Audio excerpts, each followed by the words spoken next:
नमस्कार है आप सभी भाई बहनों को हमारी आज की सच्ची खबरों में। तो मैं सभी भाई बहनों से कहना चाहती हूँ, वीडियो को लाइक करें, चैनल को सब्सक्राइब करें। जो नए भाई बहन जुड़े हैं उनको नई जानकारी है, तो पोस्टर ट्रैकर के बारे में चाहे रजिस्टर के बारे में सभी प्रकार की वीडियो डली हैं।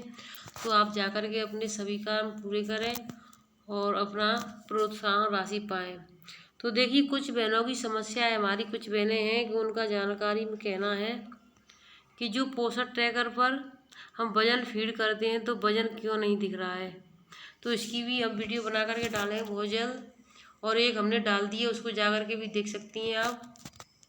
लेकिन जो सरकारी आदेश आया है आपका 6 जुलाई का, उसको दिखाना बहुत ज़रूरी है। तो सबसे पहले हम इसको आपको दिखाते हैं। तो देखिए, ये किसके बारे में, निदेशालय बाल विकास सेवा एवं पोस्टार उत्तर प्रदेश लखनऊ। आपकी दिनांक देखिए यहाँ पर 6 जुलाई 2022, और समस्त जिला कार्यक्रम अधिकारी प्रभारी यानी समस्त जिलों के लिए निकली है, उत्तर प्रदेश के समस्त जिलों के लिए निकली हुआ आदेश है अभी। विषय आपका पोषण पाठशाला। तो एक बात का विशेष ध्यान रखें आप सभी भाई बहन, ये पोषण पाठशाला जो है वो पूरे भारत के लिए है। ये मोदी सरकार का आदेश है। तो ये ऐसा नहीं कि उत्तर प्रदेश में, ये सभी राज्यों के लिए लागू है। तो पोषण पाठशाला दिनांक 13/7 के आयोजन के संबंध में, तो यानी कि पोषण पाठशाला अभी आपकी जो 30 जून को होनी थी, उसको हटा करके उस समय कुछ जरूरी काम आ गया था, तो उसको स्थगित कर दिया गया था। तो अब आपकी 13/7 यानी 13 जुलाई को होने वाली है। अब इसमें क्या है, निदेशालय बाल विकास सेवा एवं पोस्टार उत्तर प्रदेश लखनऊ के पत्र संख्या दिनांक 24/6/22 द्वारा जनमानस एवं लाभार्थियों को विभाग की सेवाओं, पोषण प्रबंधन, कुपोषण से बचाव के उपाय, पोषण शिक्षा आदि के संबंध में पोषण पाठशाला कार्यक्रम का आयोजन दिनांक 30/6/2022 को अपराह्न 12 बजे से 2 बजे तक के मध्य वेबकास्ट लिंक के माध्यम से आयोजित किए जाने हेतु प्रेषित किया गया था, जिसे अपरिहार्य कारणों के से स्थगित किया गया था, जिसकी सूचना निदेशालय बाल विकास सेवा एवं पोस्टार उत्तर प्रदेश के पत्र संख्या में लिखी हुई है, दिनांक 29/6/2022 द्वारा आपको प्रेषित की गई थी। सचिव महोदया अध्यक्षता में माह जुलाई 2022 के पोषण पाठशाला का आयोजन दिनांक 13/7/2022 को उपरांत 12 बजे से 2 बजे के मध्य NIC के माध्यम से वीडियो कॉन्फ्रेंसिंग द्वारा किया जाएगा। इस कार्यक्रम का मुख्य थीम प्रभावी स्तनपान हेतु सही तकनीकी है। पोषण पाठशाला में विभागीय अधिकारियों के अतिरिक्त विषय विशेषज्ञों द्वारा इस संबंध में हिंदी में विस्तार से चर्चा की जाएगी तथा वीडियो कॉन्फ्रेंसिंग के माध्यम से लाभार्थियों व अन्य द्वारा पूछे गए प्रश्नों का उत्तर दिया जाएगा।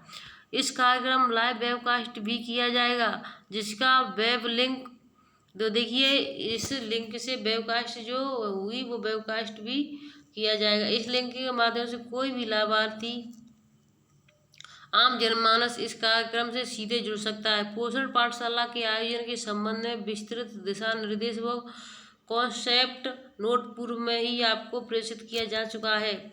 दिनांक 13/7/22 को आयोजित होने वाले पोषण पाठशाला में लाभार्थियों द्वारा पूछे जाने वाले प्रश्न को पूर्व निर्धारित प्रारूप पर दिनांक 11/7/2022 को प्रातः 11 बजे तक ईमेल ID, यानी जो आपकी 13 तारीख को पोषण पाठशाला होगी वेबकास्ट द्वारा, उससे पहले 11 तारीख को जो लाभार्थी कुछ पूछना चाहते हैं तो उनसे पूछ करके आप ईमेल पे भेज सकते हैं। इसका ईमेल ID ये है आपका। तो इस ईमेल ID का लिंक भी हम इस डिस्क्रिप्शन में डाल देंगे, तो आप वहाँ से जा कर के जिस भी लाभार्थी को जुड़वाना चाहें जुड़वा सकते हैं। अतः आपसे अपेक्षा है कि पूर्व में प्रेषित दिशा निर्देशों का अनुपालन करते हुए दिनांक 13/7 को पोषण पाठशाला कार्यक्रम के आयोजन को सफल बनाने हेतु अपने जनपद में व्यापक प्रचार प्रसार कराने का कष्ट करें। सरोज अहमद, संयुक्त परियोजना समन्वय। अब इसमें देखिए ये सभी के लिए भेजा हुआ है, इसमें किस कौन कौन से विभाग जुड़ेंगे देखिए। सचिव बाल विकास पुरस्कार, मिशन निदेशक राष्ट्रीय ग्रामीण, तीसरा आपका निदेशक बाल विकास एवं पुरस्कार, चौथा आपका निदेशक राज्य पोषण मिशन, अधिशासी निदेशक UPTSU, समस्त जिला अधिकारी उत्तर प्रदेश, समस्त मुख्य विकास अधिकारी उत्तर प्रदेश, समस्त मुख्य चिकित्सा अधिकारी उत्तर प्रदेश। यानी इसमें कोई ऐसा इंसान नहीं रहेगा जो नहीं जुड़े। 13 तारीख को सभी को इसमें जुड़ना है। और इसका एक ही काम नहीं, दोनों काम होंगे। इसमें वीडियो कॉन्फ्रेंसिंग होगी और आपका वेबकास्ट द्वारा लिंक द्वारा भी जुड़े जाएंगे। तो वीडियो कॉन्फ्रेंसिंग आपकी 11 तारीख को भी होगी और 13 तारीख को भी होगी। 13 तारीख को सभी भाई बहन जो भी अपना जो वहाँ पर जा कर के लाभार्थियों से पूछ सकते हैं। कुछ भी अगर वो पूछना चाहें, बताना चाहें तो सवाल पूछने के लिए उनसे पूछें और लिख करके रख लें। तो इसमें देखिए 10वां पॉइंट मैं आपको बताना चाहूँगी। श्री संजय अग्रवाल, वरिष्ठ तकनीकी निदेशक NIC योजना भवन लखनऊ, श्री दानिश फैजान, वैज्ञानिक CNIC योजना भवन लखनऊ। तो ये आप इन्हीं के सबके नाम हैं जो अधिकारी हैं। उन हिसाब से मैं आपको एक और सरकारी आदेश दिखाना चाहूँगी, जिसको आप अभी देखें, वीडियो को बीच में छोड़ करके ना जाएं। तो मैं अभी आपको दिखाना चाह रही हूँ। तो देखिए मुख्य सचिव का आदेश हो चुका है। और ये आदेश ऐसा है जो सभी के लिए बहुत हैरान करने वाला आदेश है। सभी भाई बहनों से कहना चाहती हूँ, बीच में मैं आशा करती हूँ सभी भाई बहन चैनल को सब्सक्राइब जरूर किया करें, बिना सब्सक्राइब करे ना देखें, और शेयर भी किया करें। और हमारी वीडियो 10 या 5 मिनट की होगी। अगर 10-5 मिनट वीडियो को आप दे दोगे तो आपके सभी कार्य समय से पूरे हो जाएंगे। आपको किसी को कुछ पूछने की जरूरत नहीं पड़ेगी कि फ़ोन करके आप 10 मिनट की वीडियो की बजाय 20 मिनट आधा घंटा लगा दो और फिर भी आपकी पूछ कर समझ में नहीं आता। क्योंकि जो वीडियो में स्टेप बाई जो स्टेप बताया जाता है उस तरीके से कोई नहीं बता पाता, क्योंकि स्टेप इतने होते हैं भूल जाते हैं इंसान बताने में। तो देखिए मुख्य सचिव दुर्गा शंकर मिश्रा ने सभी विभागों को 50 साल से अधिक उम्र के कर्मचारियों की स्क्रीनिंग करने का आदेश दिया है। यानी जो 50 वर्ष हो चुकी हैं सरकारी विभाग काम करने वाले अधिकारियों की, उसको स्क्रीनिंग करने का आदेश दे दिया गया है। क्योंकि बहुत जल्द इनको कभी भी हटाया जा सकता है। उत्तर प्रदेश में जबरन रिटायर किए जा सकते हैं सरकारी कर्मचारी।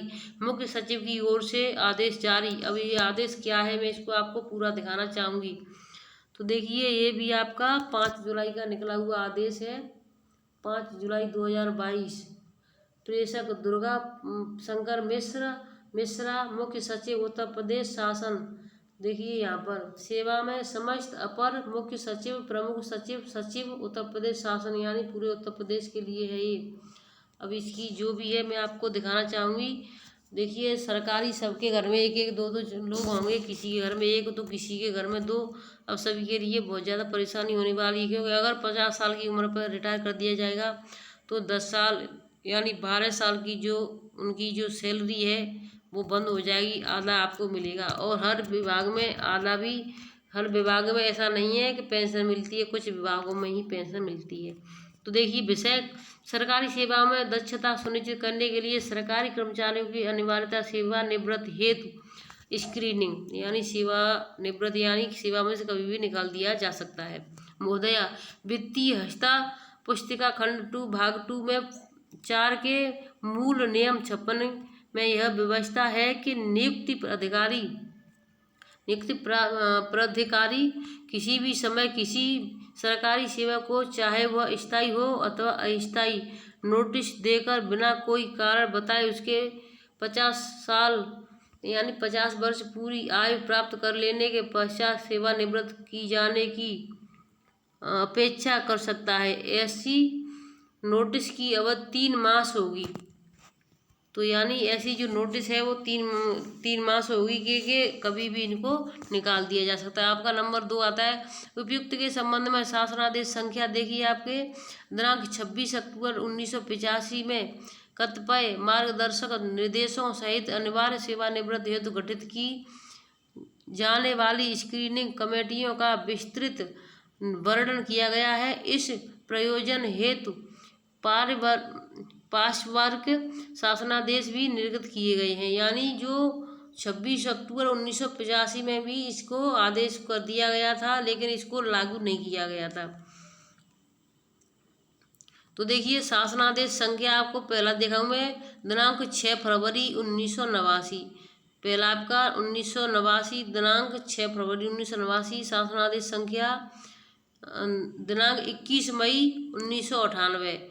आपका तीसरा शासनादेश संख्या आप देखिए, इसमें शासनादेश संख्या देखते जाएं इसको आप। तीसरी शासनादेश संख्या आपकी दिनांक 23 सितंबर 2000, यानी 23 सितंबर 2000 की है। आपकी चौथी शासनादेश संख्या है 23 सितंबर 2000 की है, ये भी है। और आपकी पांचवी है दिनांक 25 जनवरी 2007।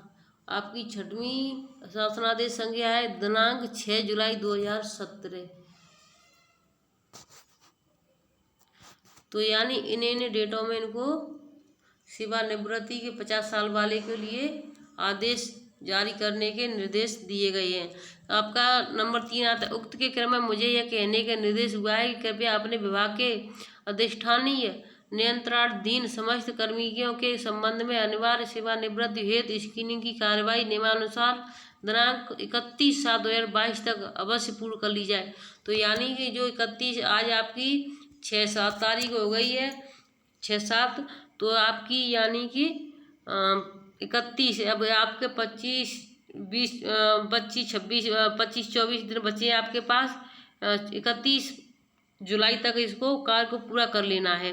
अर्थात ऐसे सरकारी सेवक जिनकी आयु दिनांक 31 मार्च 2022 को 50 वर्ष अथवा इसके अधिक होगी, स्क्रीनिंग हेतु विचारण क्षेत्र में आएंगे।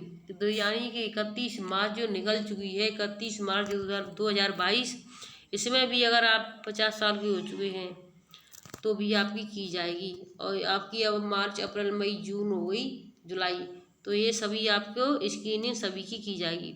मुझे ये भी कहने का निर्देश हुआ है कि 50 वर्ष की आयु पूरी करने वाले किसी सरकारी सेवक के मामले में स्क्रीनिंग कमेटी के समक्ष रखकर यदि उसे सेवा में बनाए रखने का एक बार निर्णय ले लिया गया तो सामान्यतः उस सरकारी सेवक को उसकी अर्धवर्षता आय प्राप्त करने तक सेवा में बनाए रखा जाएगा। देखिए अगर किसी को जो स्क्रीनिंग हो रही है उस समय कमेटी के सामने उसको यानी बना के रखा के इसको निकालना नहीं है, तो उसको पूरी आयु तक नौकरी करने के आदेश होंगे, फिर उसको कोई भी हटा नहीं सकता है। और उसके मामले में आगामी वर्षों में संपन्न होने वाले स्क्रीनिंग समय कमेटी के समक्ष पुनः रखने की आवश्यकता नहीं है।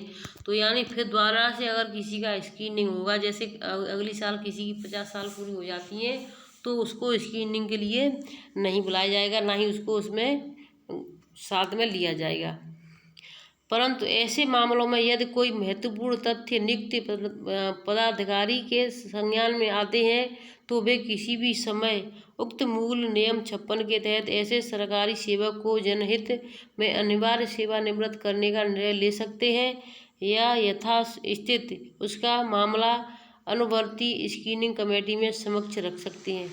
तो देखिए अगर ये मामला किसी अधिकारी के यानी किसी अधिकारी के उसमें आता है, संज्ञान में, अधिकारी के संज्ञान में आता है, तो अधिकारी ही इसको यानी बड़े जो अधिकारी होते हैं वो ही इसको कर सकते हैं।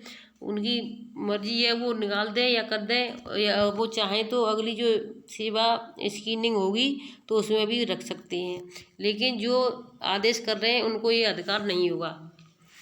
कृपया उपयुक्त अनुसार कार्रवाई सुनिश्चित कराकर अनिवार्य रूप से सेवानिवृत्त किए गए कार्मिकों की समेकित सूचना क्षेत्रीय स्तर से अथवा एक ही विभाग के भिन्न भिन्न अनुभाग के स्तर से प्राप्त सूचनाएं अनुश्रवण हेतु ग्रहण संकलित नहीं की जाएंगी। स्वः हस्ताक्षर के से निर्धारित प्रारूप पर कार्मिक अनुभाग को दिनांक 15/8/2022 तक उपलब्ध कराने का कष्ट करें। यानी कि अगस्त में 15 अगस्त तक हर हालत में उनके जो हस्ताक्षर मोहर जो सब कुछ है उनको करा करके जमा कर दें 15 तक, और 31 जुलाई तक इसको जो स्क्रीनिंग वाला काम है उसको पूरा करा लिया जाए। उसके बाद में हस्ताक्षर वाला काम है उसके लिए 15 दिन दिए गए हैं, 15 दिन के अंदर उसको कर लिया जाए। भवदीप दुर्गा शंकर मिश्र मुख्य सचिव उत्तर प्रदेश की। तो देखिए ये इस तरीके से अधिकारियों को, सरकारी अधिकारियों को सेवा में नहीं रखा जा रहा है। चाहे किसी भी सरकारी काम करने वाला हो, कोई भी हो, सरकारी काम करने वाला, राज्य सरकार हो चाहे केंद्र सरकार से जुड़ा हो, लेकिन सरकारी नौकरियों में अब बहुत ज़्यादा खतरा है। उत्तर प्रदेश के जो सरकारी काम करते हैं उनके लिए किसी की 50 हो गई होगी, अगर वो स्क्रीनिंग में कुछ भी गड़बड़ दिखाई देती है तो उसको निकाल दिया जा सकता है। अगर चाहें तो वो रख सकते हैं स्क्रीनिंग वाले उसी समय, कुछ अगर उसमें प्रिंट जो भी होता है उसमें ना स्क्रीनिंग में तो फिर उसको रखा जा सकता है। लेकिन ये संज्ञान में आता है किसी बड़े अधिकारी के में, तो वो चाहे जब भी निकाल सकता है या फिर स्क्रीनिंग के लिए द्वारा भी बुलाया जा सकता है। वीडियो अच्छी लगी हो तो लाइक शेयर करें, चैनल को सब्सक्राइब करें और अगली अपडेट के लिए तब तक हम आपके लिए कोई नई जानकारी लेके आ रही हैं या पोषण टैगर के बारे में। धन्यवाद।